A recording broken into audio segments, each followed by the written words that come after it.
KMF ಅಧ್ಯಕ್ಷರಂತ Bima ನಾಯ್ಕರು ಇದ್ರೆ ಬನ್ನಿ ಮಾತಾಡೋಣ ಸರ್. ಈಗ ಮತ್ತೆ ರಾಜ್ಯದ ಜನರಿಗೆ ದರದ ಹೊರೆಯನ್ನು ಹಾಕಿದ್ದೀರಾ, ಇದನ್ನ ಯಾವ ರೀತಿ ಡಿಫೆಂಡ್ ನಾವು ಯಾವುದೇ ದರದ ಹೊರೆಯನ್ನು ಹಾಕಿಲ್ಲ. ನಾನು ತಮ್ಮ ಮೂಲಕ ಎಲ್ಲಾ ಗ್ರಾಹಕರಲ್ಲಿ ಕೂಡ ನಾನು ವಿನಂತಿ ಮಾಡ್ತೀನಿ, ನಮ್ಮ ಕರ್ನಾಟಕ ರಾಜ್ಯದ ಗ್ರಾಹಕರು ಒಂದು ಕಣ್ಣು ರೈತರು, ಒಂದು ಕಣ್ಣು ಗ್ರಾಹಕರು, ನಾವೆರಡೂ ಕಣ್ಣು ನಮ್ದೇ.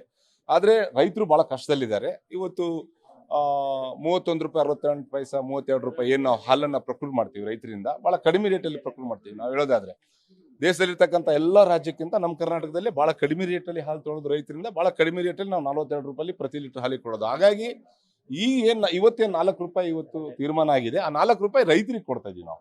ಸರ್, ಈಗ ಜನ ಕೇಳ್ತಿರೋದು ಬರೀ ಹಾಲಿನ ದರ ಅಲ್ಲ, ಕಾಂಗ್ರೆಸ್ ಸರ್ಕಾರ ಬಂದ್ಮೇಲೆ ಎಲ್ಲಾ ದರ ಜಾಸ್ತಿ ಆಗಿದೆ. ಇಲ್ಲೆಲ್ಲ ಬಿಜೆಪಿ ಸರ್ಕಾರ ಬಂದಾಗ ಏನೇನಾಗಿದೆ ಗೊತ್ತಿಲ್ವಾ? ನೀವೇ ಹೇಳ್ಬೇಕಾದನ್ನ. ನಾನು 400 ರೂಪಾಯಿ ಇದ್ದಿದ್ದು ಗ್ಯಾಸ್ ಸಿಲಿಂಡರ್ ಎಷ್ಟಾಯ್ತು? 1200 ರೂಪಾಯಿ ಆಯ್ತು. 40 ರೂಪಾಯಿ ಇದ್ದಿದ್ದು ಪೆಟ್ರೋಲು 100 ರೂಪಾಯಿ ಆಯ್ತು. 40 ರೂಪಾಯಿ ಇದ್ದಿದ್ದು ಡೀಸೆಲ್ 100 ರೂಪಾಯಿ ಆಯ್ತು. ಅಡುಗೆ ಎಣ್ಣೆ ರೇಟ್ ಏನಿದೆ? ಬಿಜೆಪಿ ಅವರಿಗೆ ಬೇರೆ ಏನ್ ಕೆಲಸ ಇಲ್ಲ. ಬಿಜೆಪಿ ಅವರು ಮಾಡಿದ್ರು ಕಾರಣಕ್ಕೆ ಮಾಡ್ತಿರೋದು ರಾಜ್ಯದ ಹಿತ, ಜನರ ಹಿತದೃಷ್ಟಿ.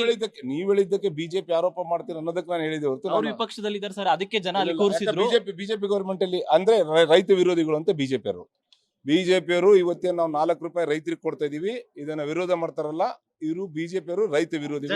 ಜನರು ಕಷ್ಟ ಆಗಲ್ಲ ಸರ್ ಇದರಿಂದ? ಇಲ್ಲ ನೋಡಿ, ಬೇರೆ ರಾಜ್ಯಕ್ಕೂ ನಮ್ಮ ರಾಜ್ಯಕ್ಕೆ ಹೋಲ್ಸ್ರಿ ನೀವು. ಬಹಳ ಕಡಿಮೆ ರೇಟಲ್ಲಿ ನಾವು ಹಾಲನ್ನು ಮಾಡ್ತೀವಿ. ಬಿಜೆಪಿಯವರು ಇದನ್ನು ವಿರೋಧ ಮಾಡ್ತಾರಂದ್ರೆ ಬಿಜೆಪಿಯವರು ಸ್ಪಷ್ಟವಾಗಿ ಹೇಳಕ್ ಬಯಸ್ತೀನಿ, ಬಿಜೆಪಿಯವರು ರೈತ ವಿರೋಧಿಗಳು. ಕೊನೆ ಪ್ರಶ್ನೆ ಸರ್, ಕೆಎಂಎಫ್ ಲಾಭದಲ್ಲಿದೆ ಅನ್ನುವಂತ ವಿಚಾರ. ಈ ಲಾಭದಲ್ಲಿರುವಂತಹ ಕೆಎಂಎಫ್ ಸಂಸ್ಥೆಯಿಂದ ಯಾವ್ದು ನಷ್ಟದಲ್ಲಿದೆ ಒಕ್ಕೂಟಗಳ, ಅದಕ್ಕೆ ನೀವು ದುಡ್ಡು ಕೊಟ್ಟು ಆ ಒಂದು ನಷ್ಟವನ್ನ ಪರಿಹಾರ ಮಾಡಬಹುದಾಗಿತ್ತು. ಜನರ ಮೇಲೆ ಯಾಕೆ ಹೊರೆಯನ್ನ ಹಾಕ್ತಾ ಇದ್ದೀರಾ? ಕೆಎಂಎಫ್ ಲಾಭದಲ್ಲಿದೆ, ಯಾವ ಒಕ್ಕೂಟ ನಷ್ಟದಲ್ಲಿಲ್ಲ. ನಮ್ಮ ರಾಜ್ಯದಲ್ಲಿ ಇರ್ತಕ್ಕಂಥ 16 ಒಕ್ಕೂಟಗಳಲ್ಲಿ 3 ಒಕ್ಕೂಟಗಳು ಲಾಸ್ ಇದಾವೆ. 1.5 ಕೋಟಿ, 1.5 ಕೋಟಿ, 2 ಒಕ್ಕೂಟ, ಒಂದು ಒಕ್ಕೂಟ ಮಾತ್ರ 26 ಕೋಟಿ ಇದೆ. ಇವತ್ತಿನ 4 ರೂಪಾಯಿ ರೇಟ್ ಅನ್ನ ಇದ್ರಲ್ಲಿ ನಾವು ಯಾವುದೇ ಒಕ್ಕೂಟ ಕೊಡ್ತಾ ಇಲ್ಲ. ಇದು ನೀವು ಕೇಳ್ತಿರೋ ಕ್ವಶನ್ ಇದಕ್ಕೆ ಇದಿಲ್ಲ, ಟ್ಯಾಲಿ ಇಲ್ಲ. ಇದು ಇವತ್ತಿನ 4 ರೂಪಾಯಿ ದರದಿಂದ ನಾವು ಯಾವುದೇ ಕೆಎಂಎಫ್ 4 ಪೈಸಾನು ಹೋಗ್ತಾ ಇಲ್ಲ. ನೇರವಾಗಿ ರೈತರಿಗೆ ಕೊಡ್ತಾ ಇದೀವಿ. ಇವತ್ತು ಬಿಜೆಪಿ ರೈತರಿಗೆ ಕೆಎಂಎಫ್ ಇಂದನೇ ಜಾಸ್ತಿ ಮಾಡಬಹುದಾಗಿತ್ತಲ್ಲ, ಜನರ ಮೇಲೆ ತೆಗೆದು ಯಾಕೆ ಹಾಕ್ತಾ ಇದ್ದೀರಾ? ಕೆಎಂಎಫ್ ಅಂದ್ರೆ ದಿನ 1 ಕೋಟಿ ರೂಪಾಯಿ ಅಂದ್ರೆ 4 ರೂಪಾಯಿ ಅಂದ್ರೆ ದಿನ 4 ಕೋಟಿ ರೂಪಾಯಿ ಬೇಕು.